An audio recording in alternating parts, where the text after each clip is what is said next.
From ABC Books. There's no better way to see this vast country of ours than hitting the back roads. I'm Heather Hewitt, and I've put together a guidebook of some of my favourite road trips. From the coast to the mountains to the wide open plains, it's a road tripper's must-have, packed with personal tips, local knowledge, and a few well-kept secrets. So, what are you waiting for? Let's hit the back roads for the Great Aussie Road Trip. Available in bookstores and online. Adam Shirley with you on ABC Radio Canberra. Good morning, Adam. Good morning, Meg. If the ACT Greens get their way and sell off our racecourse, what's to stop them wanting to sell off Epic? No to selling, says Meg. Adam Shirley with you on ABC Radio Canberra. Do you know what this film is? Sometimes, to do what's right, we have to be steady and give up the thing we want the most, even our dreams. Texter, it's not Leonardo DiCaprio in Celebrity, as much as you might wish it. 0467 922 666. Craig Shannon, CEO of ClubsACT, is with us. He texted a couple of minutes ago for more context on the discussion on whether the racecourse should have the horses, the workers and the racers moved out and the housing and the reserve and the schools moved in, as the ACT Greens are wanting, have put up a plan to do.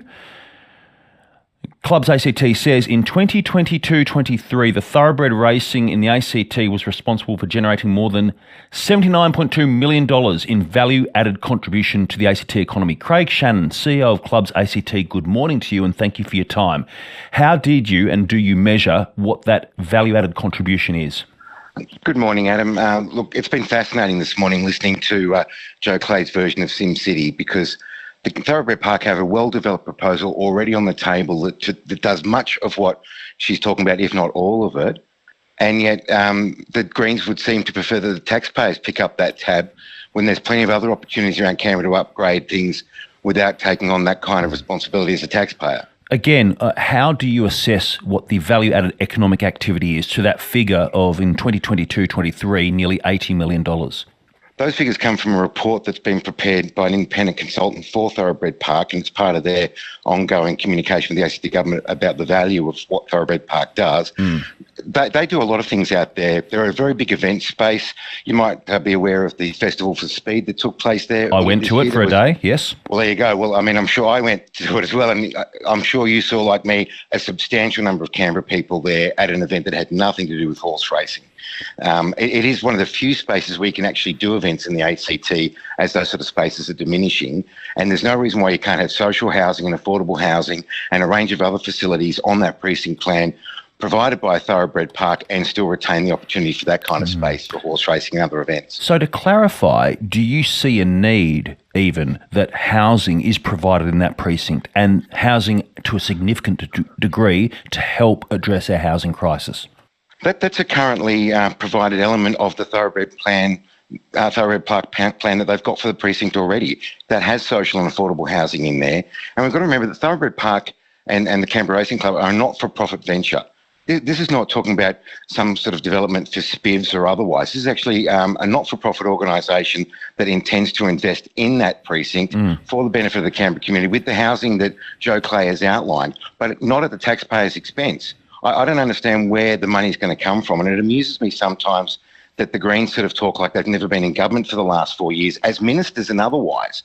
You know, they've been fundamentally at the table, and from what I'm aware, they haven't even engaged with Thoroughbred Park in regards to any of this stuff. If they had specific elements for the Thoroughbred proposal they might have liked to have seen involved, then they should have been sitting down and consulting with them before now, instead of throwing this thing out as an election furphy, which is really just another ideological attempt to get rid of horse racing effectively at the taxpayer's expense. Craig Shannon is none too happy with the ACT Greens proposal to move the horses, the races and other events out on the land that is currently Thoroughbred Park and the racing aspect of it, the horse racing aspect of it, and create a new inner north suburb there with housing, schools and parks and reserves. 1300 681 666 for your view.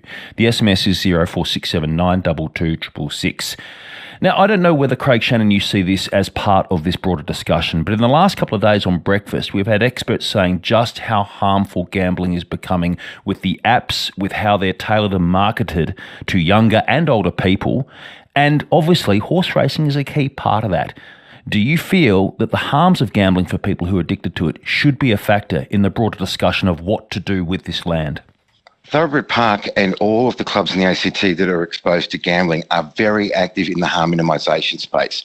And it just disturbs me that I read this morning that the Greens are talking about sending horse racing across the border effectively into Queanbeyan and not having an involvement here in the way harm is reduced in terms of gambling harm by keeping it within our jurisdiction. The only people excited by a lot of the Greens policies are the Queanbeyan City Council members, as they continue wanting to push ventures over the border into the New South Wales periphery around the ACT and deny Canberrans of entertainment and other options. And while we're very active in the harm minimisation space, we're very keen to engage and work with government and other groups to make sure that we continue to expand our engagement in those areas. So this text is of a clutch I'm getting in as well. And there's a lot of different views on this, Craig Shannon, but quite a clutch who are supportive of at least considering this idea. It says this: I am neither NIMBY or YIMBY, but I am for responsible and sustainable development. Seems like building on race courses and golf courses is the way. Such an elite activity enjoyed by so few. Do you understand why some Canberrans think and feel that way? Yes, because they're being misguided by the rhetoric that's coming out here. Everything that's mentioned in that plan from Joe Clay is covered in the precinct plan that the Thoroughbred Park have put up themselves as a $2 billion investment in the ACT community. So it's not an either-or option here. Okay. So does that include the schools, the parks and reserves that the Greens speak of as well in the plans they've had architects draw up? I don't have the details in front of me, but a large part of what was outlined by Joe Clay this morning, I know, is specifically in the proposals, including the affordable and social housing. The housing, components. absolutely, but I'm asking about the school precinct and the reserves, and that is what Joe Clay argues anyway is a key difference and differentiator to what the club's I'm proposal confident is. that there's a substantial amount of green space in their proposal, because obviously a horse racing track has a substantial amount of green space in it.